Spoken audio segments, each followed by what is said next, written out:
പ്രധാനപ്പെട്ടതായ ഒരുപാട് വ്യക്തികളുണ്ട്. പ്രധാനപ്പെട്ട നമ്മുടെ ഒന്ന് മാഷ് തന്നെയാണ്.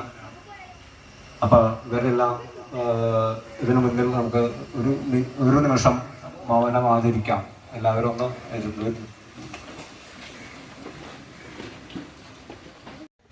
ഏറ്റവും ഉന്നതിയിലെത്തണം എന്ന്, അല്ലെങ്കിൽ ആ പ്രദേശത്തെ കുടുംബം മുഴുവൻ ഏറ്റവും ഉന്നതിയിലെത്തണം എന്ന് ആഗ്രഹിച്ചിരുന്ന നമ്മുടെ പ്രിയപ്പെട്ട മാഷിന്റെ അല്ലെങ്കിൽ ടി പി ഉണ്ണികൃഷ്ണന്റെ അനുസ്മരണം കൂടിയായി ആചരിക്കേണ്ടി വരുന്ന വലിയൊരു ദുഃഖകരമായ സംഭവം, ഒരു അനുഭവം കൂടിയുണ്ട് നമുക്ക് ഇനി മുതൽ. ഇനി ഇവിടുന്ന് അങ്ങോട്ട് അദ്ദേഹം ബാക്കി വെച്ച, അദ്ദേഹം ആഗ്രഹിച്ചിരുന്ന, അദ്ദേഹം തുടങ്ങി വെച്ച ഒട്ടേറെ പദ്ധതികളും അദ്ദേഹത്തിന്റെ സ്വപ്നങ്ങളും സാക്ഷാത്കരിക്കുക എന്ന ഒരു ഉദ്ദേശം കൂടി ഈ പരിപാടിക്കുണ്ട്. ഇനി ഇവിടുന്ന് അങ്ങോട്ടുള്ള പരിപാടി അങ്ങനെയാണ് ഇന്ന് നമ്മുടെ നാട്ടിൽ നടന്നു പോകുന്നത്. തീർച്ചയായും വേദനയുണ്ട്. ഉണ്ണികൃഷ്ണൻ അല്ലെങ്കിൽ മാഷ് ആഗ്രഹിച്ചിരുന്നത് കുട്ടികൾ അടുത്ത അല്ലെങ്കിൽ പുതുതലമുറയുടെ സമ്പത്താണ് എന്ന് ചിന്തിച്ചിരുന്ന ഒരു വ്യക്തിയായിരുന്നു. അത്തരത്തിൽ ചിന്തിക്കുന്ന ഒരു വ്യക്തി നിങ്ങളിൽ ഏൽപ്പിക്കുന്ന ഒരു വിശ്വാസമാണ്, അല്ലെങ്കിൽ കുടുംബം നമ്മുടെ പ്രദേശത്തെ ഉന്നതമായ വിജയം നേടുന്ന കുട്ടികൾക്ക് ക്യാഷ് അവാർഡ് നൽകണമെന്ന് വർഷങ്ങളായിട്ട് ആഗ്രഹിക്കും. വർഷങ്ങളായി നമുക്ക് ആ പൈസ തരികയും ചെയ്യുന്ന ശ്രീ അത്താബുക്കാരന്റെ കുടുംബത്തിനോട് കൂടി ഈ അവസരത്തിലുള്ള നന്ദി ഞങ്ങൾ ഓർമ്മപ്പെടുത്തുന്നു. ഇന്ന് നിങ്ങളൊക്കെ കയ്യിൽ മൊബൈലുണ്ട്. എന്ത് കാര്യങ്ങളും അപ്പം നിങ്ങൾക്ക് അറിയാൻ കഴിയുന്ന, ആരുമായിട്ടും നമുക്ക് ചോദിക്കേണ്ട കാര്യമില്ല, ആരുമായിട്ടും അന്വേഷിക്കേണ്ട കാര്യമില്ല. അപ്പൊ അറിവൊന്നും ആരുടെയും കുത്തകമല്ല, അറിവ് നമുക്ക് എപ്പോഴും. പക്ഷെ ഞങ്ങളൊക്കെ പഠിച്ചിരുന്ന സാഹചര്യങ്ങൾ ഞാൻ കുറച്ചൊന്ന് പറയാം. ഞാൻ നിങ്ങളെ വേദനിപ്പിക്കാൻ വേണ്ടി പറയല്ല. ചെറുപ്പകാലങ്ങളിൽ ഞങ്ങളൊക്കെ പഠിക്കുന്ന സമയത്ത് നല്ലൊരു വീടില്ല, താമസിക്കാൻ പറ്റിയ നല്ലൊരു വീടില്ല, ഓല വീടുകളാണ്. അതുപോലെ തന്നെ സ്കൂളിൽ പോകുമ്പോൾ ഉച്ചയ്ക്ക് ഭക്ഷണമില്ല. കോർഡിനേറ്ററായിട്ട് ഞാൻ പ്രവർത്തിച്ചിട്ടുണ്ട്. ജില്ലാ ദാരിദ്ര്യ ലഘൂകരണ വിഭാഗത്തിന്റെ പ്രോജക്ട് ഡയറക്ടർ ഞാനായിരുന്നു. സംരംഭങ്ങൾ തൊഴിൽ സഭകൾ നടത്തുന്ന ഒരു പരിപാടി, ആ തൊഴിൽ സഭകൾ ജില്ലയിൽ കോർഡിനേറ്റ് ചെയ്യുന്നതാണ്. അങ്ങനെ ഒട്ടേറെ പരിപാടികൾ നമുക്ക് ഏറ്റെടുത്ത് നടത്താനായിട്ട് നമുക്ക് ജില്ലയിൽ കഴിഞ്ഞിട്ടുണ്ട്. അപ്പോൾ ഈ കോളനികളൊക്കെ മിക്കവാറും നമ്മൾ പോയിട്ടുണ്ട്. ഈ കോളനികളൊക്കെ സ്ഥിതി എന്ന് പറഞ്ഞാൽ വളരെ ദയനീയമാണ്. നമ്മളൊക്കെ ശരിക്കും പറഞ്ഞാൽ ആ കോളനികളൊക്കെ ഒന്ന് ലഭിക്കുന്നു. നന്ദി, നമസ്കാരം. പ്രവർത്തനങ്ങളിലെ നായകൻ ശ്രീ ടി പി ഉണ്ണികൃഷ്ണൻ എന്ന നമ്മുടെ എല്ലാവരുടെയും പ്രിയങ്കരനായ മാഷ് 2003 ജൂൺ മാസം 15-ാം തീയതി ഈ ലോകത്തോട് വിട പറഞ്ഞു. കുന്നത്തേരിപ്പറമ്പിൽ തൊഴുക്കാട്ടുപടി അയ്യപ്പന്റെയും നീലിയുടെയും മകനായി 1966 മെയ് മാസം 15-ന് ജനിച്ചു. പ്രാഥമിക വിദ്യാഭ്യാസം പെരിങ്ങോട് ഹൈസ്കൂളിൽ. പെരിങ്ങോട് പൂമുള്ളി മനയിൽ അക്കാലത്ത് സ്കൂൾ വിദ്യാർത്ഥികൾക്കും മറ്റു പാവപ്പെട്ടവർക്കും ഉച്ചയ്ക്ക് ഭക്ഷണം നൽകിയിരുന്നു. അത് തന്നെയായിരുന്നു മാഷിനെയും അനിയൻ വേലേധനെയും പെരിങ്ങോട് ഹൈസ്കൂളിൽ ചേർക്കാൻ കുടുംബം തീരുമാനിച്ചത്. കണ്ണമ്പാറയിലെ വല്യച്ഛന്റെ വീട്ടിൽ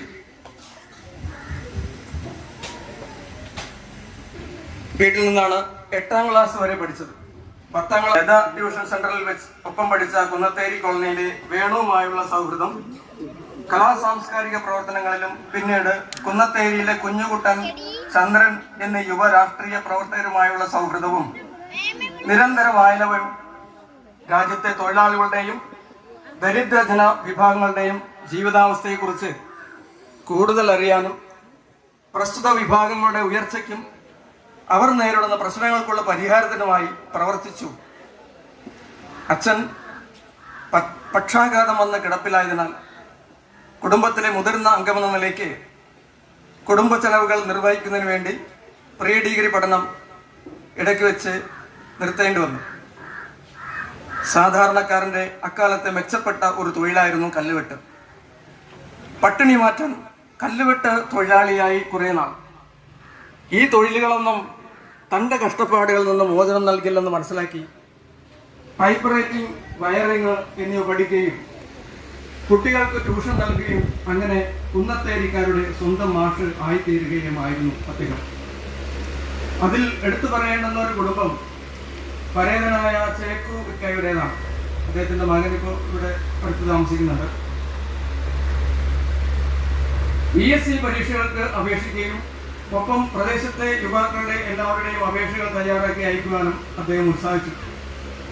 വിവാഹം കഴിക്കണമെന്ന വീട്ടുകാരുടെ നിർബന്ധത്തിന് മറുപടി സ്ഥിര വരുമാനമുള്ള ജോലി നേടിയതിനു ശേഷം വിവാഹം മതിയെന്നും പകരം അനുജനായ വേലാജിന്റെ വിവാഹം നടത്തിക്കൊടുത്തുകൊണ്ട് അദ്ദേഹം പൊതുപ്രവർത്തനത്തിലും ചില്ലറ വയറിംഗ് വർക്കുകളിലും ഒപ്പം പഠനത്തിലും പഠിപ്പിക്കലിലുമായി തന്റെ കർമ്മ നിരതമായ വഴികളിലൂടെ സഞ്ചരിച്ചു.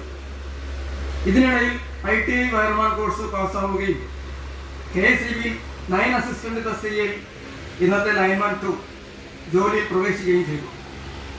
1995 ആനക്കര മുണ്ട്രക്കോട് നിന്നും രാധ എന്നവരെ ജീവിത സഖിയാക്കി. പിൽക്കാലത്ത് അങ്കണവാടി ടീച്ചറായെങ്കിലും എന്നും കുന്നത്തേരിയ ജനങ്ങളുടെ മാഷിനെ അവർ മാഷെ എന്നേ വിളിക്കാറുണ്ടായിരുന്നു. ചാലിശ്ശേരി, തൃത്താല, കൂട്ടുപാത, പെരിങ്ങോട്, പട്ടാമ്പി, മുതുതല, കോങ്ങാട് എന്നീ ഇലക്ട്രിക്കൽ സെക്ഷനുകളിൽ വിവിധ തസ്തികകളിൽ ജോലി ചെയ്തു. സബ് എഞ്ചിനീയറായി 2022 സർവീസിൽ നിന്നും വിരമിച്ചു. ഔദ്യോഗിക ജീവിതത്തിൽ താൻ ബന്ധപ്പെട്ടിട്ടുള്ള നിർധനരായ ഉപഭോക്താക്കളെ കരുണയോടെ കാണുകയും ആവശ്യമായ സഹായങ്ങൾ നൽകുകയും കോൺട്രാക്ട് ജീവനക്കാരുടെ ജീവിതത്തിലും ജോലിയിലും ഒഴിച്ചുകൂടാനാകാത്ത ഒരു വ്യക്തിത്വവുമായി മാറി TP എന്ന മാഷ്. യൂണിയൻ പ്രവർത്തനത്തിൽ കേന്ദ്ര കമ്മിറ്റി അംഗമായി സർവീസിൽ നിന്ന് വിരമിക്കുവോളം പ്രവർത്തിച്ചു. വിരമിച്ചതിന് ശേഷം കോൺട്രാക്ട് ജീവനക്കാരുടെ യൂണിയനിൽ രക്ഷാധികാരിയായി പ്രവർത്തിച്ചു. സംഭവ ബഹുലമായ ഔദ്യോഗിക ജീവിതത്തിലും തൻ്റെ നാട്ടിലെ സാമൂഹിക സാംസ്കാരിക പ്രവർത്തനങ്ങളിൽ അദ്ദേഹം നേതൃത്വം കൊടുത്തു. കലാസമിതി, വായനശാല, സ്പോർട്സ്, ശാസ്ത്ര സാഹിത്യ പരിഷത്ത് എന്നീ മേഖലകളിലും തൻ്റെ രാഷ്ട്രീയ പ്രത്യയശാസ്ത്രത്തെ മുറുകെ പിടിച്ചുകൊണ്ടുള്ള ജീവിതയാത്ര തുടർന്നു. നാടിൻ്റെ സംസ്കാരത്തിന് കളങ്കമാകുന്നതും നാടിൻ്റെ സമ്പത്തായ യുവാക്കളുടെ സർവനാശത്തിന് കാരണമാകുന്നതുമായ മദ്യത്തിനും മയക്കുമരുന്നിനും എതിരായുള്ള അദ്ദേഹത്തിൻ്റെ പ്രവർത്തനങ്ങൾ ഏതാനും പേർക്ക് വിരോധമുണ്ടാക്കിയെങ്കിലും അദ്ദേഹത്തിൻ്റെ നിഷ്കളങ്കമായ ചിരി വിരോധികളെയെല്ലാം മിത്രങ്ങളാക്കി മാറ്റി. കുടുംബത്തെ പോലെ നാടിനെ പോലെ കുടുംബത്തെയും സ്നേഹിക്കുന്ന അദ്ദേഹത്തിന് തൻ്റെ 2 മക്കളുടെ ഭാവിയിൽ വലിയ ആശങ്കയോ ഒന്നും ഉണ്ടായിരുന്നില്ല. എന്നാൽ അദ്ദേഹം പ്രതീക്ഷിച്ചത് പോലെ ഇരുവരെയും പ്രാപ്തിയുള്ള മേഖലകളിലേക്ക് എത്തിക്കാൻ അദ്ദേഹത്തിന് ആവശ്യമായ സമയം നൽകാതെ മരണം ആ ജീവൻ കവർന്നെടുത്തു. സർവീസിൽ നിന്നും വിരമിച്ച് കാർഷിക വൃത്തിയിൽ വ്യാപൃതനായിരുന്ന അദ്ദേഹത്തെ പാടശേഖര സമിതി ഭാരവാഹിയെ തെരഞ്ഞെടുത്തിരുന്നു. 2023 അധ്യയന വർഷത്തെ SSLC +2 വിജയികളെ അനുമോദിക്കാൻ പൗർണമണി നേതൃത്വത്തിൽ നടത്തുന്ന പ്രവർത്തനത്തിൽ മുഴുകിയിരുന്ന അദ്ദേഹത്തിന്റെ ജീവൻ 2023 ജൂൺ മാസം 15-ന് ഹൃദയാഘാതത്തിന്റെ രൂപത്തിൽ മരണം തട്ടിയെടുത്തു. നാടിനും കുടുംബത്തിനും തന്റെ എല്ലാമായ പൗർണമി ക്ലബിനും പകരം വയ്ക്കാനില്ലാത്ത നഷ്ടമായി TP ഉണ്ണികൃഷ്ണൻ എന്ന നമ്മുടെ പ്രിയപ്പെട്ട മാഷ്. ഞാൻ അവസാനിപ്പിക്കുന്നു.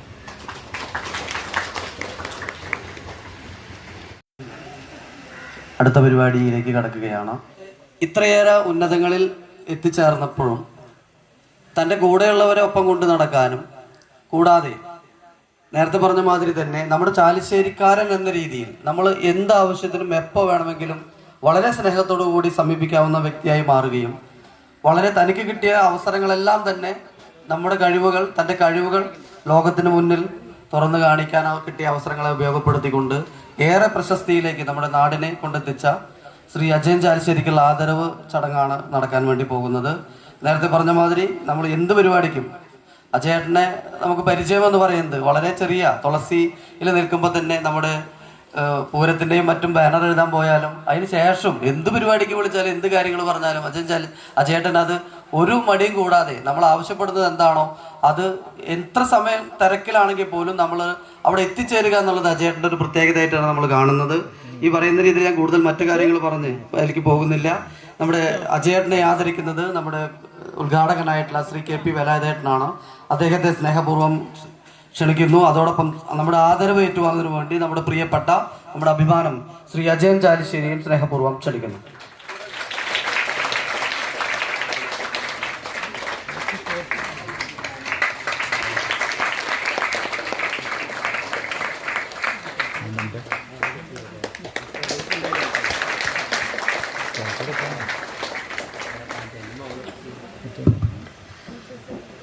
അടുത്തത് മറ്റൊരു വ്യക്തിയാണ് നിഖിൽ പ്രഭ.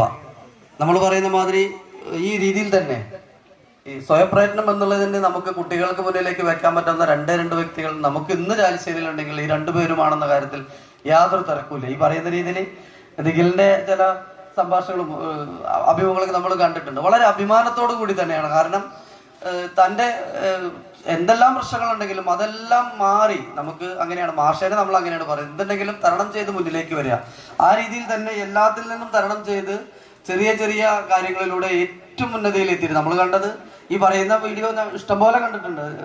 റഹ്മാൻ സാറിന്റെ കൂടെ അദ്ദേഹത്തിന്റെ ശബ്ദത്തിൽ പാടുക എന്നല്ല ഞാൻ പറയും, ശരിക്കും അത് തന്നെയാണ് ശരിക്കും ഒരു അനുകരണമല്ല.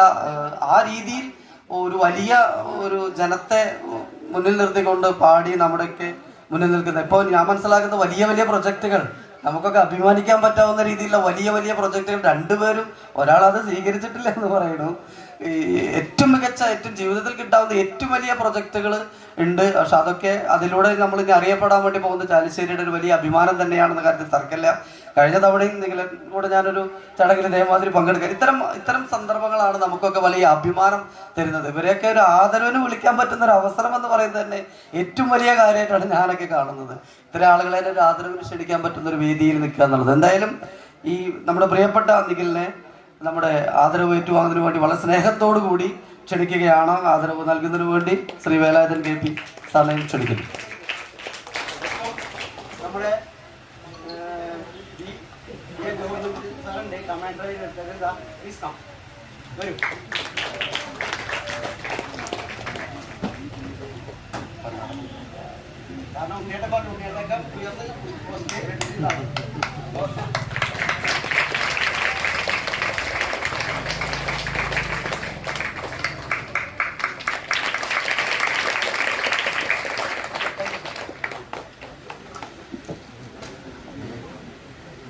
നമ്മുടെ പരിപാടിയെ അഭിവാദ്യം ആശംസകൾ അർപ്പിച്ച് സംസാരിക്കുന്നതിന് വേണ്ടി നമ്മുടെ പ്രിയപ്പെട്ട അജയേട്ടനെ സ്നേഹപൂർവ്വം ക്ഷണിക്കുന്നു.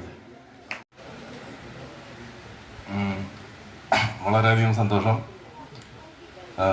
പൗർണമി ക്ലബ്ബ് എന്നൊക്കെ പറഞ്ഞാൽ എനിക്ക് ഞാൻ ബോർഡ് എഴുതുന്ന ഘട്ടം മുതൽ അറിയുന്നൊരു ഇതാണ്. ഈ ക്ലബിലും എൻ്റെ പ്രിയപ്പെട്ടവരായിട്ടുള്ള ആളുകൾ തന്നെയാണ്. എൻ്റെ പ്രിയപ്പെട്ട മാഷ് ആളുടെ മരണത്തിന് ഞാൻ ഏതോ സെറ്റിലായിരുന്നു. ഞാൻ അതിന് ശേഷമാണ് പിന്നെ അറിഞ്ഞത്. ആരും ശരിക്ക് എന്നെ വിളിച്ച് പറയുക അങ്ങനെ എന്താ അറിഞ്ഞില്ല. പിന്നെ FB നോക്കുമ്പോഴാണ് നമ്മൾ തിരിച്ചറിയുന്നത് ഇങ്ങനെ. അപ്പം ഞാൻ അതിൻ്റെ പരിപാടികളൊക്കെ കഴിഞ്ഞു എന്ന് പറഞ്ഞിട്ടുണ്ടായിരുന്നു. നമ്മൾ ഈ കുറേ ബോർഡ് ഇതൊക്കെ എഴുതി കഴിഞ്ഞതിന് ശേഷമാണ് നമ്മൾ ഇത്തരം ഒരു മേഖലയിലേക്ക് നമ്മൾ അറിയാതെ എത്തിപ്പെടുന്നത്. അതായത് നമ്മൾ സിനിമയിൽ വർക്ക് ചെയ്യണം എന്ന് ഗാഢമായി ആഗ്രഹിക്കുന്ന ഒരാളൊന്നല്ലായിരുന്നു. നമ്മൾ സിനിമ കാണുന്ന ഒരാളായിരുന്നു.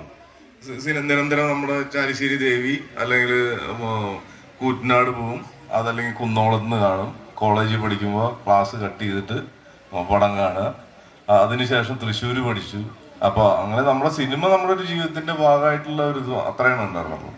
പക്ഷെ നമ്മൾ നിരന്തരമായിട്ട് ഈ സിനിമയിലേക്ക് എത്തിപ്പെടാനുള്ള കാരണം എൻ്റെ ഒരു സുഹൃത്തുക്കളുടെ ഞാൻ തൃശ്ശൂർ ഫൈൻ ആർട്സിൽ പഠിക്കുമ്പോൾ എൻ്റെ ഒരു സീനിയർ ആയിട്ടുള്ള ഒരാള് പടം പ്രൊഡ്യൂസ് ചെയ്യണം, ആളുടെ ഒരു സുഹൃത്തും കൂടിയിട്ട്. ആ സിനിമയുടെ ബന്ധപ്പെട്ടിട്ട് ഞങ്ങളെല്ലാവരും ആ കോളേജിൽ പഠിക്കുന്ന ഞങ്ങളൊക്കെ കൂടി പ്രവർത്തിക്കുന്നു. അതാണ് സിനിമയിലേക്കുള്ള ആദ്യത്തെ ഒരു കണക്ഷൻ. അതിനുശേഷം നമ്മൾ സിനിമയുടെ ഒപ്പം തന്നെ സിനിമയിലും ഇതുപോലെ ഈ ഞാൻ ഇവിടെയൊക്കെ ചെയ്യുന്ന ബാനറും ബോർഡൊക്കെ സിനിമയിലും എഴുതാണ്ടാവും.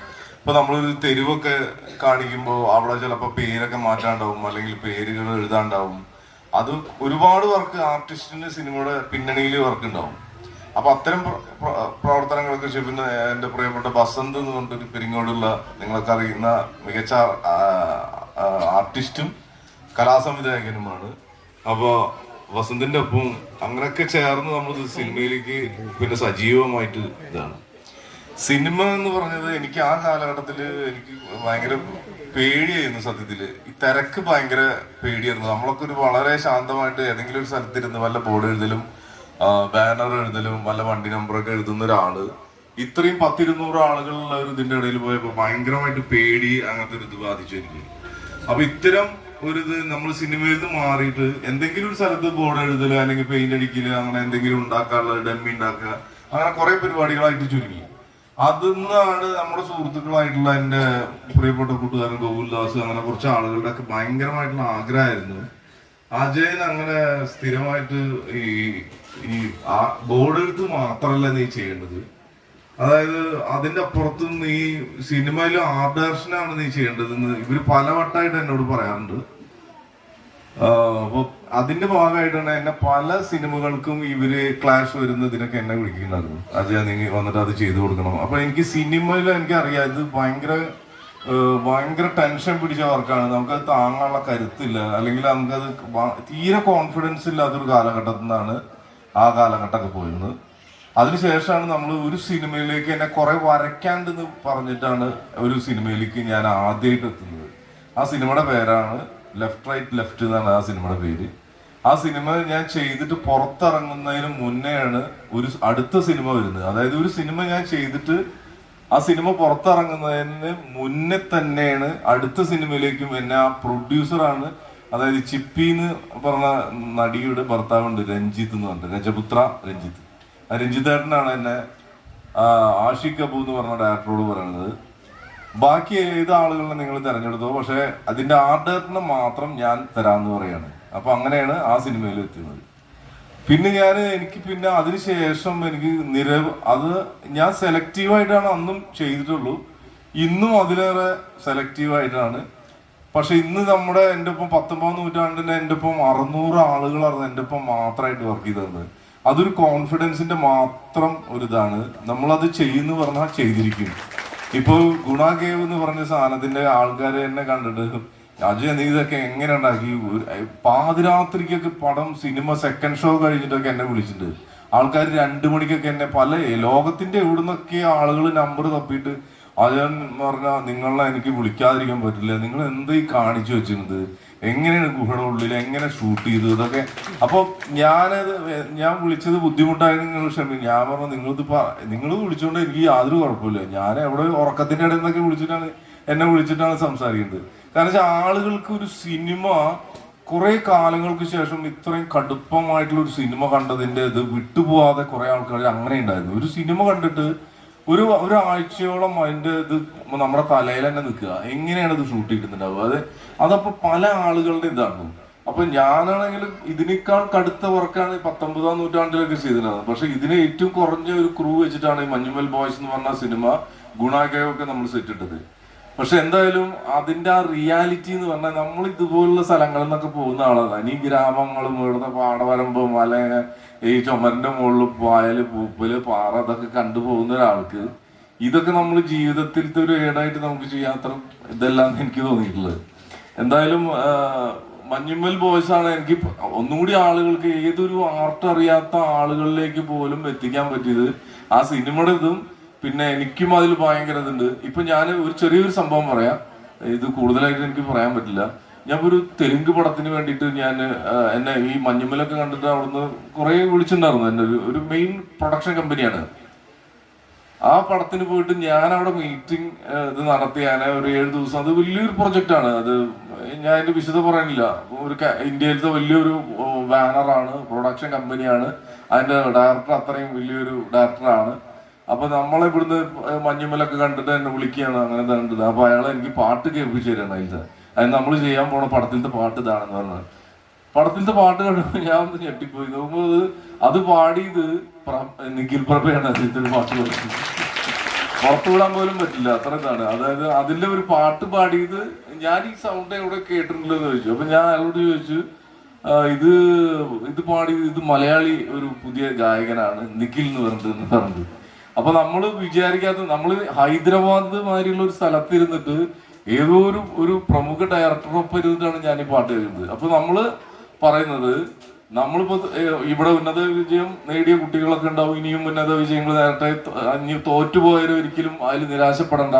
നമ്മളൊക്കെ ഇതേപോലെ ഇനിയും കുട്ടികൾ ഇതേമാതിരി നമ്മുടെ രാജ്യത്തിന്റെ അല്ലെങ്കിൽ നമ്മുടെ ഈ ചെറിയ സ്ഥലത്തിന്റെ പേര് തെത്താൻ വേണ്ടി പല പല രാജ്യങ്ങളില് പല പല പഠനങ്ങളായിട്ട് ഇനിയും ഉണ്ടാവട്ടെ എന്ന് പറഞ്ഞുകൊണ്ട് ഞാൻ നിർത്തുന്നു. എല്ലാവർക്കും സംസാരിക്കുന്നതിന് വേണ്ടി നമ്മുടെ പ്രിയപ്പെട്ട നിഖിൽ പ്രഭയെ സ്നേഹപൂർവ്വം ക്ഷണിക്കുന്നു.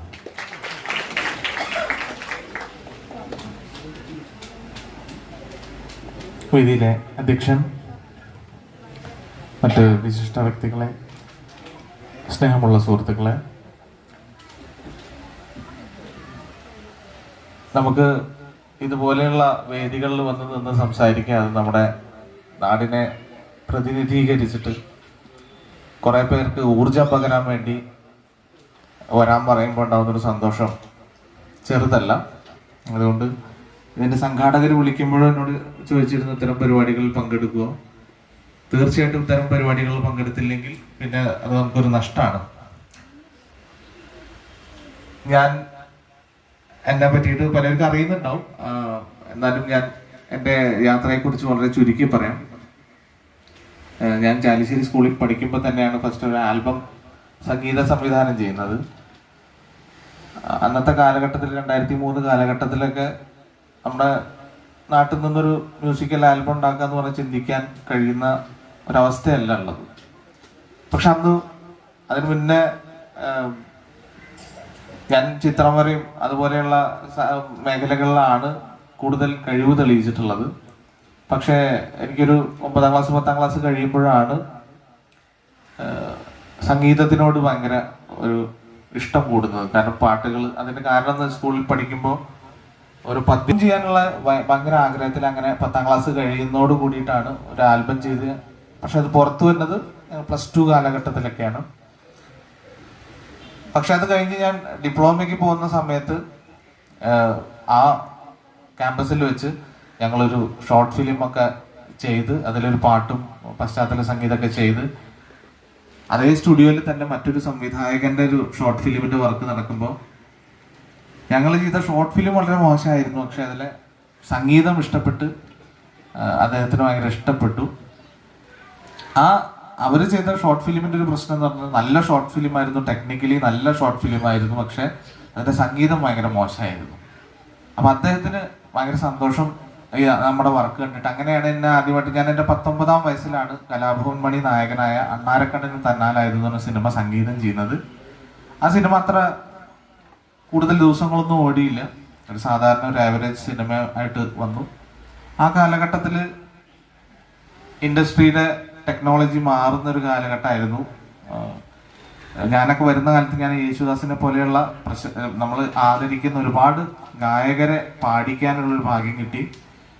കുറേ പരസ്യ ചിത്രങ്ങളും ആൽബങ്ങളും ലളിതഗാനങ്ങളും ഒക്കെ ചെയ്ത് ഒക്കെ അടക്കം ഏറെക്കുറെ 10,300ഓളം പാട്ട് ചെയ്യാനുള്ളൊരു ഭാഗ്യം ഉണ്ടായി.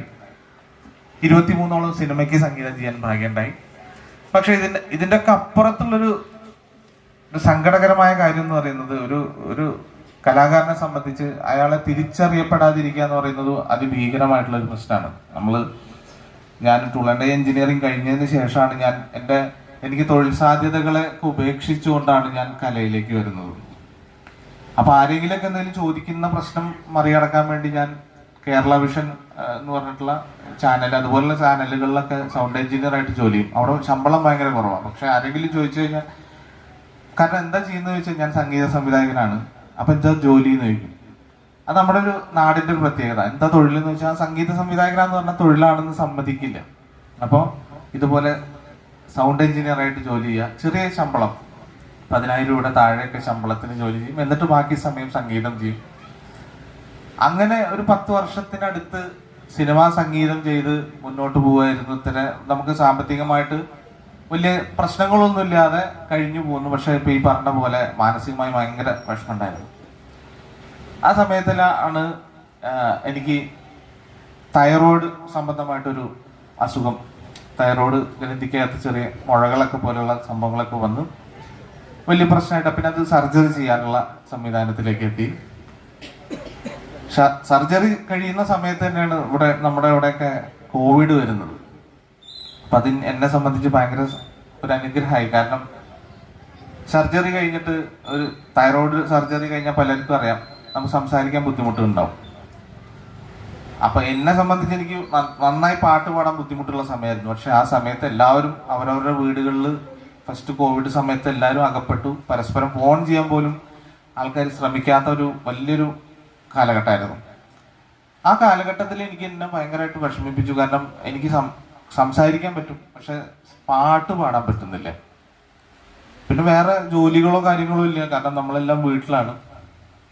അപ്പൊ ആ സമയത്ത് ഞാൻ എന്ത് ചെയ്തു, നമുക്ക് നമ്മുടെ സ്റ്റുഡിയോയിലുള്ള സംവിധാനങ്ങളൊക്കെ വീട്ടിലേക്ക് എടുത്തു കൊടുത്ത് അങ്ങനെ പാട്ട് പാടാൻ വെച്ചു. പാട്ട് പാടാൻ പറ്റുന്നില്ല, പക്ഷെ ശ്രമിക്കാൻ നിരന്തരം ശ്രമിച്ച്. അപ്പൊ ആ സമയത്ത് എൻ്റെ പഴയ ശബ്ദവും പുതിയ ശബ്ദവും തമ്മിൽ ഭയങ്കര വ്യത്യാസമുണ്ട്. അപ്പൊ പാടുമ്പോൾ എനിക്ക് തോന്നുന്ന ഇങ്ങനത്തെ കുറച്ച് പാട്ടുകൾ സെലക്ട് ചെയ്യാന്ന് പറഞ്ഞിട്ട് വെറുതെ റഹ്മാൻ സാറിന്റെ ഒരു പാട്ട് എടുത്തിട്ട് ചുമ്മാ ഒന്ന് പാടിയിടാം. അത് പാടിയിട്ടപ്പോൾ തന്നെ നമ്മുടെ നാട്ടിൽ നിന്ന് പറഞ്ഞ ഒരു കാര്യം എന്ന് വെച്ച് കഴിഞ്ഞാൽ ഇത് ഇയാൾ പാടുന്ന പാട്ടൊന്നുമല്ല എന്ന് പറഞ്ഞപ്പോൾ എനിക്ക് ഭയങ്കര സന്തോഷമായി. പക്ഷെ അതേസമയം ആ പാട്ടുകൾ ഡൗൺലോഡ് ചെയ്തിട്ട് വേറെ തമിഴ്നാട്ടിലൊക്കെ ഫേസ്ബുക്ക് ചാനലുകളിലൊക്കെ അത് വന്നിട്ട് മില്യൺ വ്യൂവേഴ്സ് വരുമ്പോൾ ഭയങ്കര സന്തോഷം വന്നു നമുക്ക്. പക്ഷെ പോകെ പോകെ നമ്മളിത് ഇത്തരം പ്രശ്നങ്ങൾ അതിജീവിക്കും. ഞാൻ പല വേദികളിലും പറഞ്ഞിട്ടില്ല, എനിക്ക് ഇത്തരം അവസ്ഥകളിലൂടെ ഞാൻ കടന്നു വന്നൊരു ഗായകനാണ്. ഞാനൊരു ഗായകനെ അല്ലാന്ന് ഇന്നും വിശ്വസിക്കുന്നു. പക്ഷെ എനിക്ക് ഏറ്റവും കൂടുതൽ ശത്രുക്കളാണ് ഉണ്ടായത്. ഒരു കലാകാരനെ ഇപ്പോഴും ഞാൻ ഒരു മിമിക്രി കാണിക്കാന്നാണ് പല തീർച്ചയായിട്ടും അല്ല. ഞാൻ അങ്ങനെ അത്തരം പാട്ടുകൾ പാടുമ്പോൾ ഒരു 80-85% അദ്ദേഹത്തിന്റെ ശബ്ദവുമായിട്ട് സാമ്യം ഉണ്ടായിരുന്നു. പിന്നെ അദ്ദേഹത്തിന്റെ പാട്ട് പാടുമ്പോൾ നമുക്ക് അങ്ങനെ തോന്നാം. എനിക്ക് ഇന്നും തോന്നുന്നില്ല അദ്ദേഹത്തിന്റെ ശബ്ദവുമായിട്ട് അത്ര സാമ്യം ഉണ്ടെന്ന്. പക്ഷെ പിന്നീട് എൻ്റെ ഫേസ്ബുക്ക് ചാനലൊക്കെ റിപ്പോർട്ട് അടിച്ച് പൂട്ടിക്കുക, അല്ല നിങ്ങൾ ഫേക്കാണ്. കാരണം നമുക്ക് കിട്ടുന്ന അംഗീകാരങ്ങളെ സഹിക്കാൻ കഴിയാത്തൊരു ഒരു ചുറ്റുപാട് എനിക്ക് വിശ്വസിക്കാൻ കഴിഞ്ഞിട്ടില്ല. ഇത്ര മാത്രം ഒരു കലാകാരനോട് വിദ്വേഷം കാണിക്കുമെന്ന് എനിക്ക് ഭയങ്കരമായിട്ട് സങ്കടമായി, മാനസികമായിട്ട് ഒരുപാട് വിഷമമായി. പക്ഷെ ആ സമയത്തൊക്കെ നമ്മൾ ധൈര്യസമേതം ഞാൻ പാടിക്കൊണ്ടേയിരിക്കും, എനിക്ക് പറ്റുന്ന പോലെ പാടും എന്ന് വിചാരിച്ചു. ഞാൻ ഫേസ്ബുക്കിൽ ഇങ്ങനെ എൻ്റെ ഒരു വിഷമം പോലെ ഞാൻ എഴുതാണ്. ഞാനൊരു ഗർഭകാലത്തിനുള്ളിൽ ഞാൻ എൻ്റെ മാനസ ഗുരുവായിട്ടുള്ള എ റഹ്മാൻ സാറിനെ ഞാൻ പാടി കേൾപ്പിക്കും എന്നൊരു ആശ എഴുതി വെക്കുകയാണ്. ഏകദേശം 9 മാസവും 4 ദിവസം കഴിഞ്ഞപ്പോൾ കഴിഞ്ഞ ഏപ്രിൽ 1-ാം തീയതി അദ്ദേഹത്തിന് അടുത്ത് നിന്ന് അദ്ദേഹത്തിനെ പാടി കേൾപ്പിക്കാൻ കഴിഞ്ഞു. ചാലിശ്ശേരി എന്ന് പറയുന്ന ചെറിയൊരു ഗ്രാമത്തിൽ നിന്ന് ഒരു ഗോഡ് ഫാദറോ സുഹൃത്തുക്കളുടെയോ സഹോദരങ്ങളുടെയോ സിനിമാ പിൻബലങ്ങളോ ഒന്നുമില്ലാതെ അങ്ങോട്ട് എത്താൻ കഴിയാന്ന് പറയുന്നത്. ഇതുപോലെ എനിക്കൊരു കോള് വരുന്നത്, ബിഹൈൻഡ് വുഡ്സിന്റെ കോള് വന്നിട്ട് പറഞ്ഞു, നിങ്ങള് റഹ്മാൻ സാറിനെ നിങ്ങളെ പാടി കേൾപ്പിക്കണം എന്ന് പറയുന്നുണ്ട്.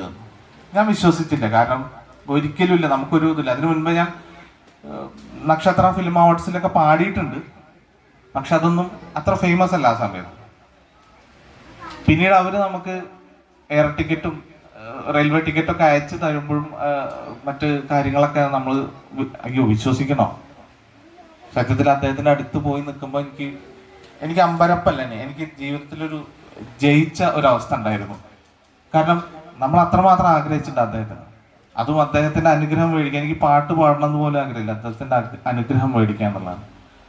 അദ്ദേഹം ആ വേദിയിൽ നിന്ന് ചിരിച്ചുകൊണ്ട് ആ പാട്ട് മുഴുവൻ കേട്ടു. അദ്ദേഹം അത് കേട്ട് ഇറങ്ങി പോകുന്നതാണ് ഞാൻ വിചാരിച്ചു. പക്ഷെ ഞാൻ അദ്ദേഹത്തിന്റെ സ്ലോട്ട് അത്രേ ഉള്ളൂ. 5 മിനിറ്റിന് വേണ്ടി വന്ന ഒരു മനുഷ്യൻ എൻ്റെ പാട്ടിന് വേണ്ടിയിട്ട് 3.5 മിനിറ്റ് വേദിയിൽ ചെലവഴിച്ചു എന്ന് പറഞ്ഞപ്പോൾ അത് തീർച്ചയായിട്ടും എൻ്റെ ജീവിതത്തെ മാറ്റിമറിച്ചു. ഞാൻ ഏറെക്കുറെ 34 വിദേശ ഷോകൾ പാടി, തമിഴ്നാട്ടിൽ അതിൽ കൂടുതൽ ഷോകൾ പാടി. ഇപ്പോൾ മലയാളത്തിൽ ഞാൻ മലയാളി ഫ്രം ഇന്ത്യ എന്ന് പറഞ്ഞ സിനിമയിൽ ഒരു പാട്ട് പാടി. പിന്നെ വൈരമുത്തു സാറ് നിങ്ങൾക്കൊക്കെ അറിയാം, റഹ്മാൻ സാറിന്റെ അത്ര തന്നെ പ്രശസ്തനായിട്ടുള്ള എഴുത്തുകാരനാണ്. അദ്ദേഹം ഇതുപോലെ വിളിച്ച് എന്നെ കൊണ്ടുപോയി, ഞാൻ ഇവിടെ നിന്നാണ് പാടിയത്, പക്ഷെ തമിഴ്നാട്ടിൽ കൊണ്ടുപോയത്. ആ പാട്ട് റിലീസാവാൻ പോകുന്ന അതിന്റെ ഓഡിയോ റിലീസായിട്ടുണ്ട്. അദ്ദേഹം ചെയ്തൊരു പാട്ട് ഞാനാണ് പാടിയത്. ഇപ്പോൾ അജയേട്ടൻ പറഞ്ഞ കാര്യം നിങ്ങൾക്കൊക്കെ അറിയാവുന്ന പ്രഭാസ് എന്ന് പറയുന്ന ഇന്ത്യ മുഴുവൻ അറിയപ്പെടുന്ന അദ്ദേഹത്തിന്റെ ഒരു സിനിമ, അതിനെ കുറിച്ച് ഇത് ചെറിയൊരു വേദി ആയതുകൊണ്ട് ഞാൻ പറയാണ്. അദ്ദേഹത്തിന്റെ ഫൗസി എന്ന് പറഞ്ഞൊരു സിനിമ, അതിൽ ഒരു പാട്ട് പാടാൻ ഈ പറഞ്ഞ പോലെ ഭാഗ്യം കിട്ടി ചാലിശ്ശേരിക്കാരനായ ഞാൻ. അപ്പൊ അത് അങ്ങനെ കുറെ ഹിമേഷ് രശ്മി അടക്കമുള്ള ഇന്ത്യയിലെ പ്രശസ്ത സംഗീത സംവിധായകരുടെ ഒരുപാട് നല്ല വർക്കുകളുടെ ഭാഗമായിട്ട് പല പാട്ടുകളും പുറത്തു വരാനുണ്ട്. അപ്പൊ എനിക്കും ഇവിടെ ഇരിക്കുന്ന എന്താ പറയുക, മോട്ടിവേഷൻ എന്നുള്ളൊരു ഭാഗത്തിലൂടെ കടന്നു പോകുമ്പോൾ എനിക്കും ചിന്തിക്കാന്ന് വെച്ചാൽ ഞാനും എൻ്റെ ഒരു മൊബൈൽ ഫോണും മാത്രം വെച്ചിട്ടാണ് എനിക്ക് എൻ്റെ സ്വപ്നങ്ങൾ. കാരണം ഈ ടെക്നോളജിയുടെ കാലഘട്ടമാണ്. നമുക്ക് തീർച്ചയായിട്ടും എന്തും ചെയ്യാൻ കഴിയും. സാങ്കേതിക വിദ്യപരമായിട്ട് ഇപ്പം പല വേദികളിലും ഞാൻ പറയാറുണ്ട്, നമുക്കൊരു 2 മണിക്കൂർ നിന്ന് നമ്മൾ പാട്ട് പാടിയാൽ 2000-3000 രൂപ പ്രതിഫലം കിട്ടുന്ന വെബ്സൈറ്റുകൾ ഇന്നുണ്ട്. പല പാട്ടുകാർക്കും അതറിയില്ല. ഞാൻ പല എൻ്റെ സുഹൃത്തുക്കൾക്കും പറയാറില്ല, നിങ്ങളിങ്ങനെ ആർട്ടിസ്റ്റ് സ്ക്വയർ ഫീറ്റ് പോലെയുള്ള വെബ്സൈറ്റുകളിൽ നിങ്ങൾ ലോഗിൻ ചെയ്ത് പാട്ടുകൾ പാടണം. പല മേഖലകളുണ്ട്. അതുപോലെ ഇപ്പോൾ സ്റ്റിൽ ഫോട്ടോഗ്രാഫി അപ്ലോഡ് ചെയ്ത് മൊബൈലിൽ ഫോട്ടോ എടുത്ത് അപ്ലോഡ് ചെയ്താൽ പണം കിട്ടുന്ന വെബ്സൈറ്റുകളുണ്ട്. അങ്ങനെ ഒരു കലാകാരനെ സംബന്ധിച്ച് അയാളെ മാർക്കറ്റ് ചെയ്യാവുന്ന പല മേഖലകൾ ഇന്ന് നിലനിൽക്കുന്നുണ്ട്. അപ്പം കാരണം നമുക്ക് ജീവിക്കാൻ ഒരു പ്രൊഫഷണൽ രീതിയിലാണ് എല്ലാവരും ഇതിനെ നോക്കിക്കാണുന്നത് എന്നുള്ളത് കൊണ്ടാണ് ഞാൻ പറയുന്നത്. അല്ല സിനിമ അല്ലെങ്കിൽ അനുബന്ധ വിഷയങ്ങളിൽ മാത്രം ഒരു കലാകാരനോ ടെക്നീഷ്യനോ നിലനിൽക്കുക എന്നതിലപ്പുറം ഒരുപാട് സാധ്യതകൾ മറ്റിടങ്ങളിലുണ്ട്, ഈ സൈബർ ഇടങ്ങളിലുണ്ട്. അതെല്ലാം കണ്ടെത്തി നമ്മൾ നമ്മുടെ സ്വപ്നങ്ങൾക്ക് തളരാതെ, അല്ല എല്ലാവരും ഡോക്ടറും എഞ്ചിനീയറും ഗവൺമെന്റ് ജോലിക്കാരും മാത്രം സ്വപ്നം ആ തരത്തിലേക്ക് സ്വപ്നങ്ങളെ ഒതുക്കണ്ട, എന്തും ആവാം, അതിൽ നിലനിൽക്കാം, സാമ്പത്തികമായി നേട്ടങ്ങൾ ഉണ്ടാക്കാവുന്ന ഈ കാലഘട്ടത്തിൽ വളർന്നു വരുന്ന എല്ലാവർക്കും നല്ലത് മാത്രം സംഭവിക്കട്ടെ, നേട്ടങ്ങൾ ഉണ്ടാവട്ടെ. എന്തായാലും ഈ വേദിയിലേക്ക് എന്നെ വിളിച്ചതിന് ഒരുപാട് നന്ദി പറഞ്ഞുകൊണ്ട് നിർത്തട്ടെ. നന്ദി. വേദിയിലും എൻ്റെ വളരെ പ്രിയപ്പെട്ടവരാണ്, അതേപോലെ തന്നെ സദസ്സിലുള്ളവരും എൻ്റെ വളരെ പ്രിയപ്പെട്ടവരാണ്. വേലായുധൻ സാറിപ്പോൾ പൗർണമി എന്ന് മുമ്പ് പറഞ്ഞിരുന്ന ഉണ്ണികൃഷ്ണൻ സ്മാരക വായനശാല യഥാർത്ഥത്തിൽ പ്രായോഗികമായിട്ട് എങ്ങനെയാണ് ഒരു അഭിപ്രേരണ, മോട്ടിവേഷൻ നൽകാൻ സാധിക്കുക എന്നുള്ളതിൻ്റെ ഒരു ഉദാഹരണമായിട്ടാണ് ഈ ഒരു ചടങ്ങ് തന്നെ നടത്തുന്നത്. ഇതിൽ പരം ഒരാവേശം അല്ലെങ്കിൽ ഒരു പ്രേരണ കുട്ടികൾക്ക് കൊടുക്കാനില്ല. അതിനെ പറ്റിയ വ്യക്തികളെ വേലായുധൻ സാറായാലും അജയനായാലും നിഖിലായാലും അങ്ങനെയുള്ള വ്യക്തികളെ നേരിട്ട് കൊണ്ടുവന്ന് അവരുടെ അനുഭവങ്ങൾ പറഞ്ഞു കൊടുത്തുകൊണ്ടാണ് യഥാർത്ഥത്തിൽ കുട്ടികളെ നേർവഴിക്ക് നയിക്കേണ്ടത് എന്നുള്ളതിൻ്റെ ഏറ്റവും വലിയ ഉദാഹരണമാണ് ഇപ്പോൾ ഇവിടെ നിന്ന് നടന്നുകൊണ്ടിരിക്കുന്നത്. ടി പി ഉണ്ണികൃഷ്ണൻ എന്ന ഞാൻ വിളിച്ചിരുന്നത് ഉണ്ണി എന്നായിരുന്നു വിളിച്ചിരുന്നത്. ഞങ്ങൾ 10-40 വർഷത്തെ പരിചയങ്ങളുണ്ടായിരുന്നു. എന്നെ സംബന്ധിച്ചിടത്തോളം ഏറ്റവും സന്തോഷകരമായിട്ടുള്ള ഒരു നിമിഷമാണ് ഇത്.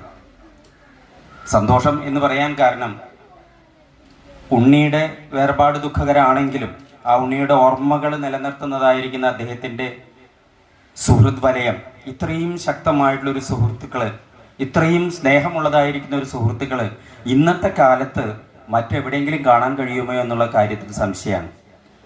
അപ്പോൾ അങ്ങനെയുള്ളതായിരിക്കുന്ന ഒരു സുഹൃത്ത് വലയം സൃഷ്ടിക്കാൻ കഴിഞ്ഞിട്ടുള്ള ഉണ്ണി, ആ ഉണ്ണിയുടെ ഈ ഒരു വായനശാലയുടെ ഉദ്ഘാടനം ഞാനാണ് നടത്തിയത്.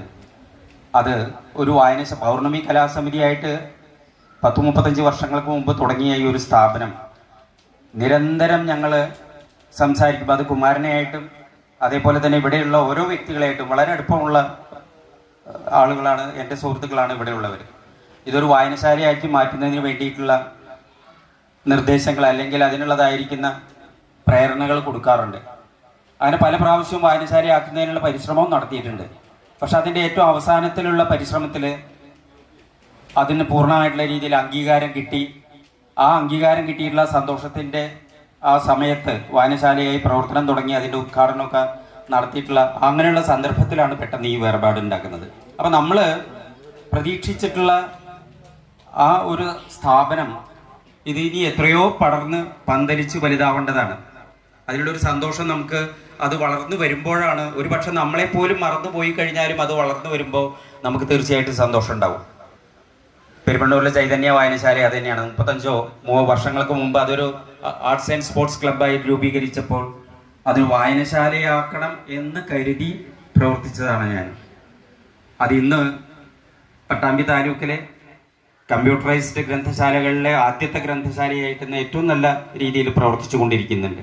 അപ്പോൾ അത് കാണുമ്പോൾ നമുക്കുള്ളൊരു സന്തോഷം. അതേപോലെ അജയൻ ചാലിശ്ശേരി സ്കൂളിൽ പഠിക്കുമ്പോൾ ഒരു പക്ഷേ ചാലിശ്ശേരി സ്കൂളിൽ പഠിച്ചിരുന്നു എന്ന് പറയാൻ പലർക്കും മടിയുണ്ടായിരുന്നു.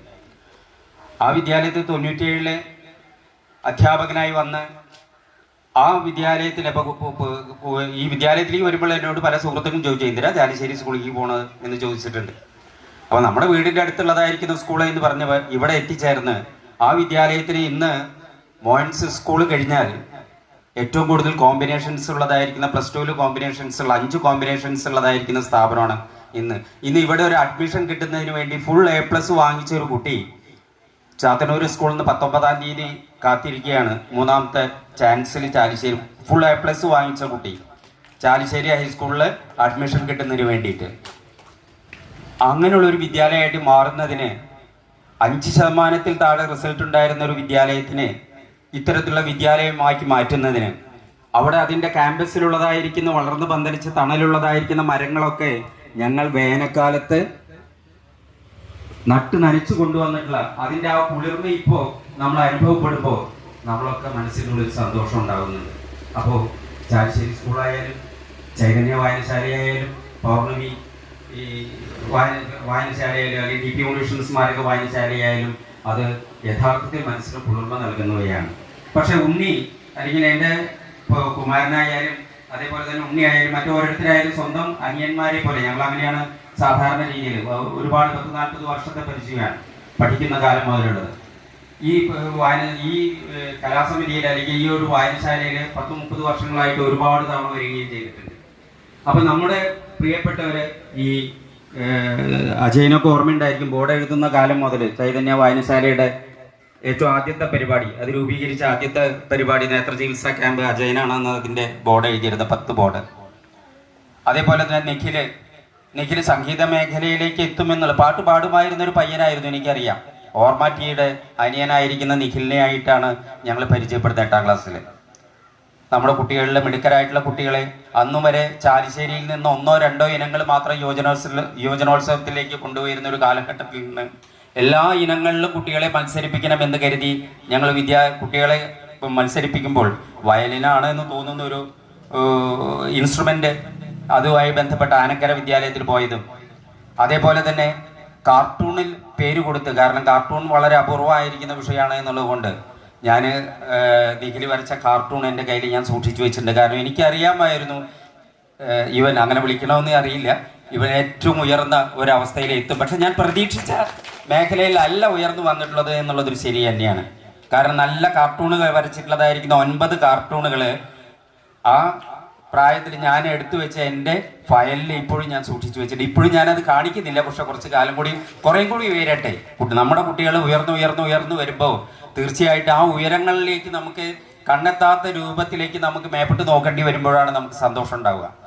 അപ്പോൾ അത് നമ്മൾ നിറഞ്ഞ മനസ്സോട് കൂടിയിട്ട് അന്ന് ആ കാർട്ടൂണുകൾ നിഖിലിന് ഓർമ്മ ഉണ്ടോയെന്ന് എനിക്കറിയില്ല.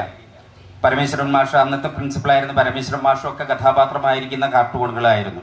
അന്നത്തെ PTA അതൊക്കെ അതിലുൾപ്പെട്ടിട്ടുള്ളത് ഞാനത് സൂക്ഷിച്ചു വെച്ചിട്ടുണ്ട്. അപ്പോൾ അന്ന് തന്നെ വളരെ വ്യത്യസ്തമായിട്ടുള്ള രീതിയിൽ ഒരുപക്ഷെ കാർട്ടൂണിലായിരിക്കാം, അതേപോലെ കഥ എഴുതുമായിരുന്നു. ഈ പാട്ട് പാടുന്നത് കേട്ടിട്ടുണ്ട്, പിന്നെ NSS ക്യാമ്പിലൊക്കെ പാടുന്നതായിട്ടൊക്കെ കേട്ടിട്ടുണ്ട്. അപ്പോൾ അങ്ങനെയുള്ള കുട്ടികൾ നമ്മുടെ കൺമുന്നിൽ വെച്ചിട്ട് ഏറ്റവും ഉയർന്ന നിലയിലേക്ക് എത്തിച്ചേരുമ്പോൾ ഈ നാട്ടിലെ ഓരോരുത്തരുടെയും പോലെ അവരുടെയൊക്കെ അതിൻ്റെ പിന്നിൽ അവരുടെ ആ വളർച്ച കണ്ടു നിൽക്കാൻ നമുക്ക് സാധിച്ചിട്ടുള്ള നമ്മുടെ നാടിൻ്റെ ഒരു കൃതാർത്ഥതയാണ് ഏറ്റവും ഇത്. അതേപോലെ അതിനേക്കാൾ വലിയ കലാകാരന്മാരായിട്ട് നിഖിൽ പറഞ്ഞതിൽ ഏറ്റവും പ്രധാനപ്പെട്ടതായ ഒരു കാര്യമായിട്ട് എനിക്ക് തോന്നിയത്, നമ്മൾ പഠിച്ചു നേടുന്നതായിരിക്കുന്ന തൊഴിലുകൾ മാത്രമല്ല യഥാർത്ഥത്തിൽ മഹത്വമുള്ള തൊഴിലുകളാവുന്നത്. അജയനെ പോലെ ചിത്രകാരനാകുന്നത് ഏറ്റവും വലിയ സൗഭാഗ്യമാണ്. നിഖിലിനെ പോലെ പാട്ടുകാരനാവുന്നത് ഏറ്റവും വലിയ സൗഭാഗ്യമാണ്. മനുഷ്യൻ്റെ നമുക്ക് ഓരോരുത്തർക്കും ഉള്ളതായിരിക്കുന്നത് കഴിവുകളെ തിരിച്ചറിഞ്ഞ് ഏറ്റവും ഉയർന്ന നിലയിൽ എത്തട്ടെ നിങ്ങൾ ഓരോരുത്തരും. അതിന് ഈ പൗർണമി ചെയ്യുന്നതായിരിക്കുന്ന ഇത്തരം കാര്യങ്ങൾ, ഈ ഒരു സമൂഹത്തിനോട് പ്രതിബദ്ധതയുള്ളതായിരിക്കുന്ന ഈ പൗർണമിയുടെ പ്രവർത്തക സംഘത്തിൻ്റെ ഈ ഒരു നിസ്വാർത്ഥമായിരിക്കുന്ന പ്രവർത്തനത്തിന് എല്ലാ ആശംസകളും അർപ്പിച്ചുകൊണ്ട് ഞാൻ എൻ്റെ വാക്കുകൾ ചുരുക്കുന്നു. നന്ദി.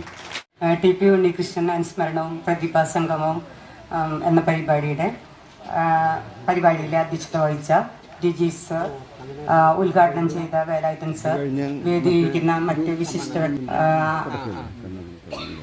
SSLC പ്രീ ഡിഗ്രി പുരസ്കാരങ്ങൾ വാങ്ങിക്കാൻ ഇവിടെ എത്തിച്ചേർന്നിരിക്കുന്ന കിട്ടുന്നുണ്ടാവും എന്ന് വിചാരിക്കുന്നു. പക്ഷെ ഇപ്പോൾ ചൈതന്യ വായനശാല, പൗർണമി വായനശാല, അങ്ങനെ ഒരുപാട് വായനശാലകൾ കുട്ടികളുടെ മാനസിക വളർച്ചയ്ക്കും അതുപോലെ സംസ്കാര വളർച്ചയ്ക്കും ഒക്കെ ആയിട്ട് നന്നായിട്ട് പ്രവർത്തിക്കുന്നുണ്ട്. അപ്പോൾ വായനശാലകൾ തന്നെ ഒരു മനുഷ്യൻ്റെ വളർച്ചയ്ക്ക് വായന നന്നായിട്ട് പ്രചോദനം നൽകുന്നുണ്ടെങ്കിൽ ഒരു സമൂഹം നന്നായിട്ട് ഉണ്ടാക്കിയെടുക്കാൻ വായനശാലകൾക്ക് തന്നെ നല്ല പങ്കുണ്ട്. വായന പറയുന്നത് ഒരു മനുഷ്യനെ പരിപൂർണമാക്കണം എന്നാണ് ബേക്കൻ പറഞ്ഞിട്ട്. അപ്പോൾ നമുക്കറിയാം വായനശാല എന്ന് പറയുന്നത് സമൂഹത്തിനെ ഉന്നത നിലയിലേക്ക് എത്തിക്കാൻ വേണ്ടിയിട്ട് നല്ലൊരു സമൂഹത്തെ സൃഷ്ടിച്ചെടുക്കാൻ വായനശാലകൾക്ക് കഴിയും.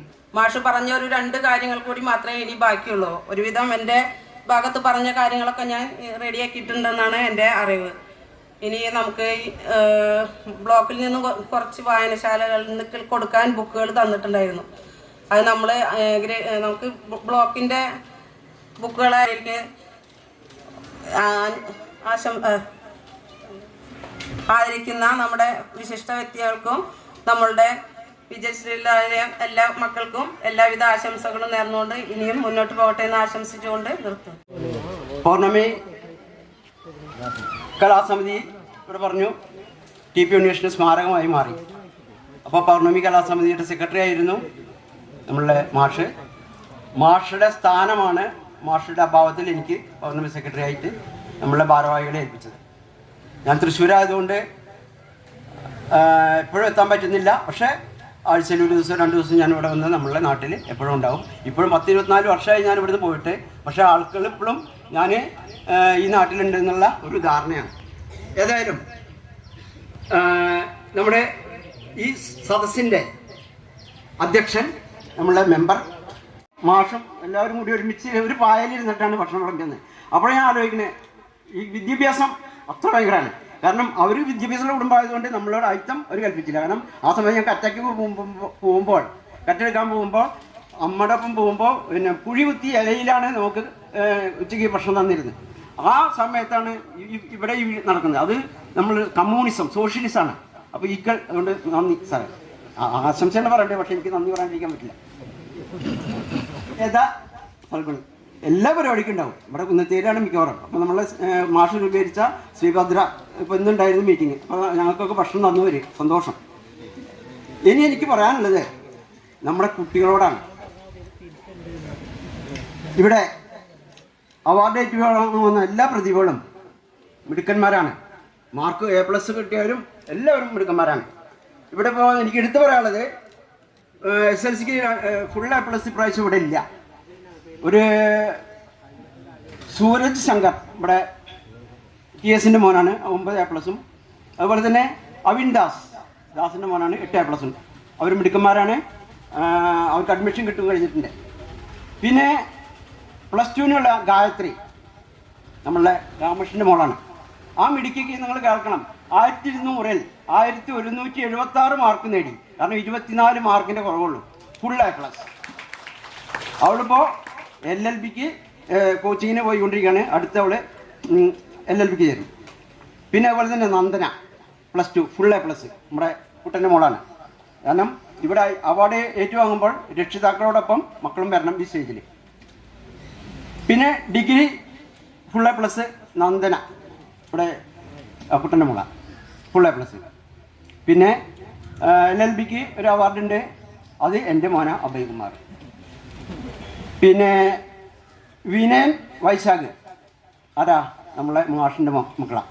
അവർ രണ്ടുപേരും മാഷിൻ്റെ ആഗ്രഹമായിരുന്നു മക്കളെ നന്നായി പഠിപ്പിക്കാനൊക്കെ.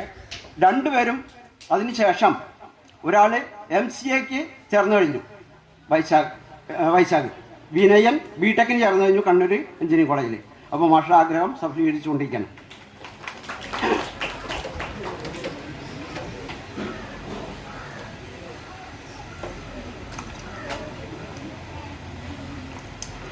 പിന്നെ നമുക്കറിയാം നമ്മുടെ നാട്ടിൽ മണികണ്ഠൻ്റെ മോള് LLB പഠിക്കണ്ടേ, എറണാകുളത്ത് LLB ഇപ്പോൾ ചേർന്ന് കഴിഞ്ഞു. അപ്പോൾ അവളിഞ്ഞിവിടെ LLB പാസ്സായി വരും. ഇന്ന് അവളെ വിളിച്ചിരുന്നു, അവൾക്ക് എക്സാം നാളെ ഉള്ളതുകൊണ്ട് വന്നിട്ടില്ല. പിന്നെ കുട്ടികളോട് എനിക്ക് പറയാനുള്ളത്,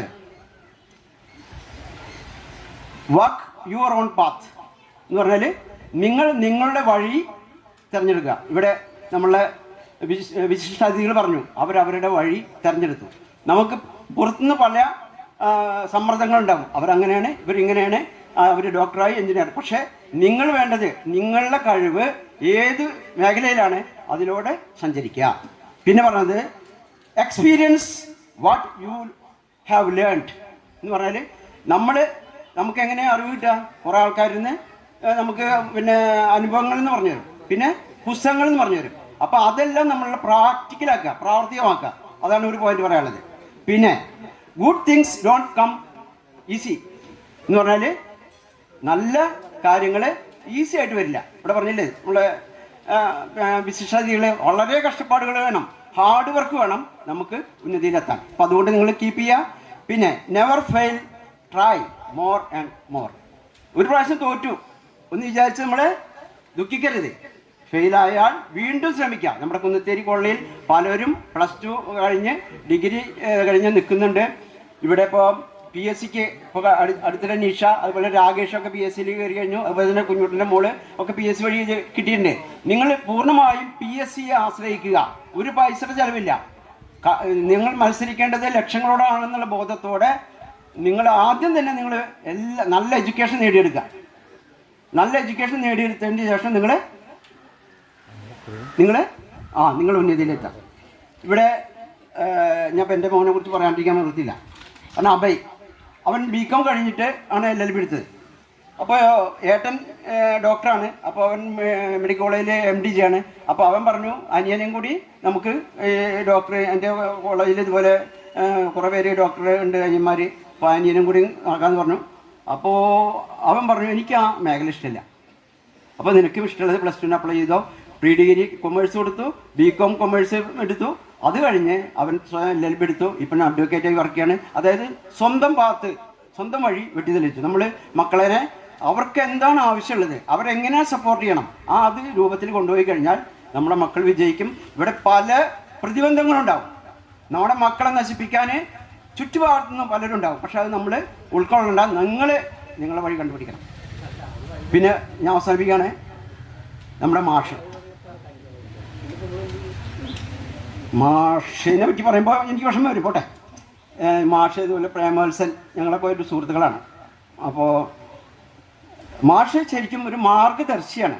കാരണം ഇവിടെ ഇടവഴികളായിരുന്നു. ആ ഇടവഴികളൊക്കെ ഈ പൗർണമി കലാസമിതി, അതായത് ഒരു ബാലാർട്സ് എന്ന് പറഞ്ഞ ക്ലബ്ബ്, എന്നോടൊപ്പം 40 വർഷമായി മാഷ് ഒരുമിച്ച് വർക്ക് ചെയ്യുന്നത്. കാരണം 10ാം ക്ലാസ് കഴിഞ്ഞപ്പോഴാണ് ഞാൻ മാഷിനായിട്ട് ബന്ധപ്പെടാൻ തുടങ്ങി. മാഷ് എൻ്റെ വീട്ടിൽ വരും. പിന്നെ പുസ്തകങ്ങൾ എൻ്റെ എംകോമിന് പഠിക്കുമ്പോൾ കോമ്പറ്റീഷൻ പുസ്തകങ്ങളൊക്കെ വായിക്കും, നിരന്തരം വായിക്കണം. അപ്പോൾ കല്ലുവെട്ടാൻ പോകുമ്പോൾ രാത്രി 2 ദിവസം കല്ലുവെട്ടാൻ പോകും, പിന്നെ പോവില്ല. കാരണം വെച്ചാൽ ആൾക്ക് അന്ന് ഒരു ചെറിയൊരു പ്രശ്നങ്ങളുണ്ട്, കിതപ്പ്.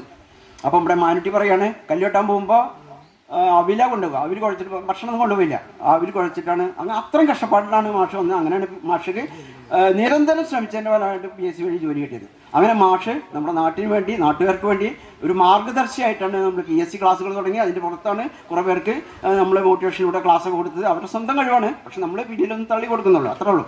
പിന്നെ മാഷ് ഒരു ദീർഘദർശിയാണ്, മുൻകൂട്ടി കാണും. അതുകൊണ്ടാണ് ഇവിടെ പിന്നെ നമ്മളെ ഈ കുടുംബശ്രീ യൂണിറ്റുകളും അതുപോലെ തന്നെ പല കാര്യങ്ങളും വായനശാലകളൊക്കെ മാഷ് ദീർഘമായി ചിന്തിച്ചുകൊണ്ടാണ് മാഷ്. ഒരു മനുഷ്യസ്നേഹിയാണ് മാഷ്. അതിനാൽ അദ്ദേഹത്തിനോട് ബന്ധപ്പെട്ടുള്ള എല്ലാവരും പറയും മാഷ് എൻ്റേതാണ്. ഞാൻ പറയുമ്പോൾ മാഷ് എൻ്റേതാണ്. അത്രയും ഡീപ്പായിട്ട്, അത്രയും അഗാധമായിട്ട് മാഷ് ഇറങ്ങിച്ചെല്ലും അവൾക്ക്. അപ്പോൾ മാഷിനെ കുറിച്ചിട്ട് നമ്മളെ സന്ദേഹം പറഞ്ഞതെന്ന് വെച്ചാൽ, നാളെ ജന്മദിനം ആഘോഷിക്കുന്ന അയ്യങ്കാളിയില്ലേ, ഈ അയ്യങ്കാളിയെ പോലെയാണ് മാഷ്. അയ്യങ്കാളി നിങ്ങൾക്കറിയാലോ, വളരെ ദരിദ്രവും വളരെ പിന്നെ ഉച്ചനീചങ്ങൾക്കെതിരെ പോരാടി നമ്മളെ പോലുള്ള താഴ്ന്ന ജാതിക്കളുടെ ഉന്നതിയിലെത്തിച്ച ഒരു മഹാനാണ് അയ്യങ്കാളി. അതേപോലെ തന്നെ നമ്മൾ ഉണ്ണികൃഷ്ണൻ മാഷ് അത്രയധികം നമ്മളതിനെ ഉയർത്തിക്കൊണ്ടുവന്നതിന്. അപ്പോൾ പിന്നെ അയ്യങ്കാളിയെ പോലെ ഉപയോഗിച്ചിരിക്കാൻ. പിന്നെ അയാൾ പ്രവർത്തിച്ച മേഖലയിലെല്ലാം കഴിഞ്ഞ ദിവസം കുട്ടനാട് ഒരു പിന്നെ അസോസിയേഷൻ്റെ ഒരു മീറ്റിംഗ് ഉണ്ടായിരുന്നു. അതിൽ ഫുൾ ഇതുപോലെ ആൾക്കാരായിരുന്നു. അദ്ദേഹത്തെക്കുറിച്ച് പറയാൻ 100 നാവുകളായിരുന്നു. അങ്ങനെ കഴിഞ്ഞ ജൂൺ 15 ഉച്ചയ്ക്ക് 11:15 ഞാൻ വിളിച്ചു, നമുക്ക് ഫ്ലെക്സ് അടിക്കണം. അപ്പോൾ നിങ്ങളിങ്ങോട്ട് വായോ, ഞാനിവിടെ എഴുതിയെല്ലാം റെഡിയാക്കി വെക്കാം, നമുക്ക് മുന്നാട് പോയി അടിക്കാന്ന് പറഞ്ഞു. ഞാൻ ഒരു 11:45 മുതൽ തൃശ്ശൂരിൽ നിന്ന് വരുമ്പോൾ വിളിച്ചുകൊണ്ട് 5-6 കോൾ വിളിച്ചെടുക്കുന്നില്ല. മെയിൻ റോഡ് വന്ന് ഞാൻ എന്താ വിളിക്കാത്ത ദേഷ്യപ്പെട്ട ചെല്ലോ പിന്നെ മെയിൻ റോഡിൽ വരാമെന്ന് പറഞ്ഞിട്ട് എന്നോട് എപ്പോഴും ഞാൻ മെയിൻ റോഡിൽ വരുമ്പോൾ എന്നെ ബൈക്കിൽ എടുത്ത് കൊണ്ടുവരും. ഞാൻ വീട്ടിൽ ചെന്ന് നോക്കുമ്പോൾ അമ്മ ഗേറ്റിന് മുകളിൽ ചാരി നിൽക്കുകയാണ്. അയ്യോ മോന് മുകളിലേക്ക് പോയിട്ടുണ്ട്, പാടത്ത് പോയിട്ട് ക്ഷീണിച്ച് വന്നിട്ട് വെള്ളം കുടിച്ച് പോയിട്ടുണ്ടെന്ന് പറഞ്ഞു. ഞാൻ ദേഷ്യപ്പെട്ട് ചെന്ന് നോക്കുമ്പോൾ അവസ്ഥ പറയാൻ പറ്റില്ല. അങ്ങനെ ഞാൻ പിന്നെ മെമ്പറെ വിളിച്ചു, സുബ്രു ശ്രീനൊക്കെ വന്ന് പിന്നെ CPR ഓക്സിജനൊക്കെ കൊടുത്തേക്ക് രക്ഷയില്ല. അപ്പം തന്നെ എടുത്ത് ചൂടുണ്ടായിരുന്നു, കൊണ്ടുപോയി. മാഷ് നമ്മളെ വിട്ട് പോയിട്ടില്ല, ഭൗതിക ശരീരം പോയി, പക്ഷേ ആത്മാവ് ഇപ്പോഴും നമ്മളോടൊപ്പം ഉണ്ട് എന്ന് മാത്രം പറഞ്ഞുകൊണ്ട് എല്ലാവിധ ആശംസകളും പറഞ്ഞുകൊണ്ട് നിർത്തുന്നു. എല്ലാ ഉദ്യോഗസ്ഥരായ ആൾക്കാർക്കും പിന്നിൽ ഈ മണിയേട്ടനും മാഷും അത്രമേൽ പ്രവർത്തിച്ചിട്ടുണ്ട്. പിന്നെ ഇന്നിവിടെ അനുമോദിക്കുന്ന നമ്മുടെ നിഖിൽ പ്രഭയും അജയൻ ചാലിശ്ശേരി. അജയൻ നമ്മുടെ കുടുംബ ആളാണ്. അപ്പോൾ പണ്ട് മുതൽ കലകളൊക്കെ ഉള്ള കാരണം കൊണ്ട് എത്രയോ ഉന്നതിയിലെത്തിയിട്ടും ഭയങ്കര വിനയത്തോടു കൂടി നമ്മൾ വിളിച്ചത് വന്നപ്പോൾ വളരെ സന്തോഷം തോന്നി. അതുപോലെ തന്നെ നിഖിൽ ഞാൻ മുന്നേ പരിചയമുണ്ട്, ചാലിശ്ശേരിയിൽ വരുന്നതിന് മുന്നേ ഞാൻ കുന്നോളത്ത് നിന്ന് കാണാറുണ്ട്. അപ്പോൾ ആ നിഖിലും നമ്മുടെ റഹ്മാൻ സാറിൻ്റെ ഒപ്പം പാടിയത് കേൾക്കുമ്പോൾ വളരെ സന്തോഷം തോന്നി. അവർക്കും നല്ല ഇനിയും വലിയ വലിയ ഉയരത്തിലെത്തട്ടെ എന്ന് ആശംസിക്കുന്നു. നമ്മുടെ പിന്നെ ഉണ്ണീഷ്ണൻ മാഷ് നമ്മുടെ എല്ലാ നല്ല കാര്യത്തിലും നമ്മളെ ഒപ്പം നിന്ന് നമ്മളെ മോട്ടിവേറ്റ് ചെയ്യുന്ന ആ മാഷാണ് നമ്മളെ. അപ്പോൾ നമ്മുടെ സുഹൃത്താണ്. അപ്പോൾ അവരും വന്ന് നമ്മളെ സഹായിച്ചതിൽ വളരെ സന്തോഷമുണ്ട്. പിന്നെ ലത മേഡം, പിന്നെ പ്രഭാകരൻ്റെ ക്ലാസ്മേറ്റ്സായ ശാന്ത മേഡം എല്ലാവരും നമ്മളെ സഹായിച്ചിട്ടുണ്ട്. പിന്നെ എനിക്ക് പിള്ളേരോടായിട്ട് പറയണത്, ഈ എല്ലാവരും പറഞ്ഞതുപോലെ തന്നെ നമ്മുടെ വഴികൾ നമ്മൾ each must find his own road എന്ന് പറഞ്ഞ പോലെ നമ്മളും നമ്മുടേതായ ഓരോ വഴികൾ കണ്ടെത്തണം. എല്ലാ വഴികൾ കണ്ടെത്തുമ്പോഴും നമ്മൾ ഉപയോഗിക്കേണ്ട കുറച്ച് കാര്യങ്ങളുണ്ട്. ഇന്ന് ലോകത്ത് മോശമായി തീരാൻ എല്ലാ സാധനങ്ങളുണ്ട്. നമ്മൾ എത്ര അളവിൽ നമ്മൾ ഉപയോഗിക്കണം എന്ന് പോലെ ഇരിക്കും നമ്മുടെയൊക്കെ ജീവിതം സക്സസ് ആവുന്നത്. നിങ്ങൾ കൂടുതൽ അമൃതായാലും അമൃതമിഷ എന്ന് പറഞ്ഞു കേട്ട പോലെ നിങ്ങൾ കൂടുതലായ എല്ലാ കാര്യം പ്രശ്നമാണ്. എനിക്ക് നിങ്ങളെ കാണുമ്പോൾ ഓർമ്മ വരുന്നത് 10ാം ക്ലാസ്സിൽ പഠിച്ച ഉള്ളൂരിൻ്റെ ഒരു 4 വരി കവിത ഞാൻ നിങ്ങളോട് പറയാം. നമിക്കിൽ വരാം നടുകിൽ തിന്നാം നൽകുകിൽ നേടിയിടാം നമുക്ക് നാമേ പണിവതു നാഗം നരകവും അതുപോലെ. നമ്മളാണ് നമുക്ക് വേണ്ടിയുള്ള സ്വർഗവും നരകമൊക്കെ ഉണ്ടാക്കുന്നത് നമ്മളാണ്. നമ്മൾ നമിക്കുകയാണെങ്കിൽ എത്ര ഉയരത്തിലെത്താം, എത്രത്തോളം താഴ്ന്നോ അത്രത്തോളം നിങ്ങൾക്ക് ഉയരത്തിലെത്താം. നടുകിൽ തിന്നാം, നമ്മൾ നട്ട് വളർത്തിയാൽ മാത്രമേ നമുക്ക് തിന്നാൻ പറ്റുള്ളൂ. അഗ്രികൾച്ചറൊക്കെ ഇപ്പോൾ ഭയങ്കര പ്രശ്നമായിരിക്കുക. അപ്പോൾ നടുകിൽ തിന്നാം, നമിക്കുകയിൽ നൽകുകിൽ നേടിയിടാം. നമ്മൾ എത്ര അങ്ങോട്ട് കൊടുത്തതോ അപ്പോൾ അതുപോലെ തന്നെ നമുക്ക് തിരിച്ചും കിട്ടും. അപ്പോൾ നമ്മൾ ത്യജിക്കാൻ തയ്യാറായി നോക്കുകയും എല്ലാവരും നന്നായിട്ടിരിക്കും. അതുപോലെ തന്നെ നമുക്ക് നാമേ പണിവതു നാഗം നരകവും അതുപോലെ. റിട്ടയർഡ് തദ്ദേശ സ്വയംഭരണ വകുപ്പ് ജില്ലാ ഡയറക്ടർ വേലായുധൻ സാർ, അധ്യക്ഷസ്ഥാനം നിർവഹിച്ച നമ്മുടെ മെമ്പർ രജീഷ്, ഉണ്ണികൃഷ്ണൻ മാഷ്, ചൈതന്യ വായനശാല, ആർട്ടിസ്റ്റ് അജയൻ ചാലിശ്ശേരി, നിഖിൽ പ്രഭ ഗായകൻ, മ്യൂസിക് ഡയറക്ടർ. പക്ഷെ അതിൽ നിന്നൊക്കെ വ്യത്യസ്തമായിക്കൊണ്ട് തന്നെ ഇവിടെ എല്ലാവരും ഈ പരിപാടി ചടങ്ങ് അക്ഷമരായി കണ്ട് ഇരിക്കുന്നുണ്ട്. മാഷ് നമ്മളെ വിട്ടുപിരിഞ്ഞ് ചെറുപ്പക്കാർ തെറ്റായ ദിശയിലേക്ക് നയിക്കുമ്പോൾ അവരെ നേരായ മാർഗത്തിലേക്ക് നയിക്കുന്ന ഒരു രക്ഷാധികാരിയുടെ റോള് തന്നെയാണ് നമ്മുടെ മാഷ് ചെയ്തിരുന്നത്. എന്നിരുന്നാലും അദ്ദേഹത്തിൻ്റെ ഈ സ്വപ്നങ്ങളെല്ലാം പൂവണിയുന്നതിന് വേണ്ടി നിങ്ങളെല്ലാം ശ്രമിക്കണമെന്ന് പറഞ്ഞുകൊണ്ട് ഞാൻ എൻ്റെ ചടങ്ങിലേക്ക് കടക്കുകയാണ്. ആദ്യമായി ഇവിടെ ഉദ്ഘാടനം നിർവഹിച്ച റിട്ടയർഡ് തദ്ദേശ സ്വയംഭരണ വകുപ്പ് ജില്ലാ ജോയിന്റ് ഡയറക്ടർ വേലായുധൻ സാറ്. നിങ്ങൾക്കറിയാം, ഞങ്ങളുടെ ഉദ്ഘാടനത്തിന് വേണ്ടി ഒരാളെ കണ്ടെത്തണമെന്ന് ഞങ്ങൾ ചിന്തിച്ചപ്പോൾ ഞങ്ങളുടെ മനസ്സിലേക്ക് ആദ്യം എത്തിയത് അദ്ദേഹത്തിൻ്റെ പേര് തന്നെയാണ്. കാരണം വളരെ ബുദ്ധിമുട്ടിയ അദ്ദേഹത്തെ വായനശാലയുടെ പേരിൽ നന്ദി രേഖപ്പെടുത്തുന്നു.